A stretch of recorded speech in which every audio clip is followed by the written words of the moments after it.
Hello.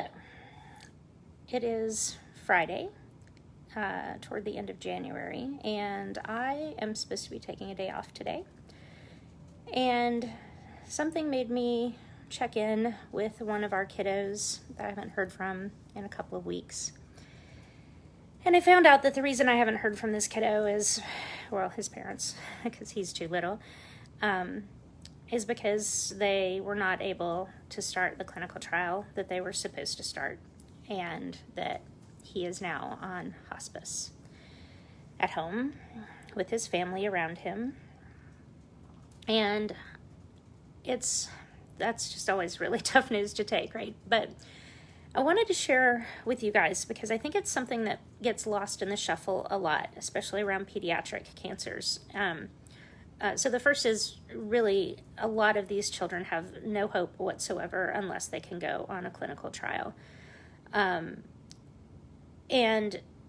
even then, most of the clinical trials aren't working, right? What we're doing with clinical trials is trying to figure this out and learn how to help the next kid. But every now and then we get lucky, and that might be the wrong word. We've debated that this week, lucky, blessed, whatever term you want to use. Hard work certainly is a huge part of it. Some of these doctors start making some headway, and we're seeing that right now. It's been a week filled with what looks like very promising news, right? The CAR T trials are starting to show us some, not results, it's way too early for that, but some progress. And the patients that we're all watching so closely, Emily and Jace, they seem to be having a good response to the CAR T trials and are doing well. But for Emily and Jace, first of all, those treatments are rough, right? Those kids are going through so much, crazy high temperatures, and in layman's terms, I kind of say it's, one of those treatments that if it doesn't kill you, might make you better, right? Like they go through some scary stuff to get to where they are, which is hopefully some tumor shrinkage and longer life. But for Emily and Jace, even with all of that, they're the lucky ones. There's so many other kids that need a chance like this and don't get it. And this little guy that I heard about today was hopeful, and they're not going to get the chance. And it's heartbreaking. It's heartbreaking. And, you look at Emily and Jace, and Emily's a teen, and Jace is 21, almost 22. That's crazy. And it's a hard thing to watch, right? Because most of us are older than that, and most of us know how much life lies ahead of them and how exciting it is. But they're old, super old for this type of tumor. They're in probably the top 95% of the age range for this tumor. And most of the kids that are diagnosed with these aggressive brain cancers are under the age of 9. And this particular kiddo is under the age of 5. And he's a long-term survivor. Woohoo! Long-term survivor means over a year. Let that sink in for just a second. It means over a year for basically a toddler, for a child who hasn't started school yet, who may never start school. In this case, he won't ever start school. And we can't do this fast enough. I guess that was the message I wanted to bring to all of you today, whoever might end up watching this video, is every day we have to push forward every single day, because there's always somebody who's not getting on the clinical trial. And the promising news that's out there is not promising news for everybody, because we're not doing it fast enough. And Lord knows we're doing it as fast as we can. But we need more people. And just honestly, we need more funding.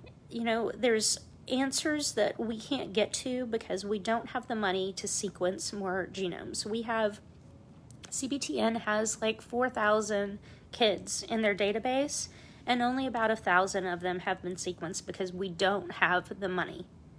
and insurance doesn't pay to sequence genomes, but that's where the answer lies. And so the only way we can get there, honestly, is through more funding. And I know nobody wants to talk about that, and I know that that's, uncomfortable, but you know what? So is kids dying. So if there's any way that you can support pediatric cancer research, please do it, and do it now.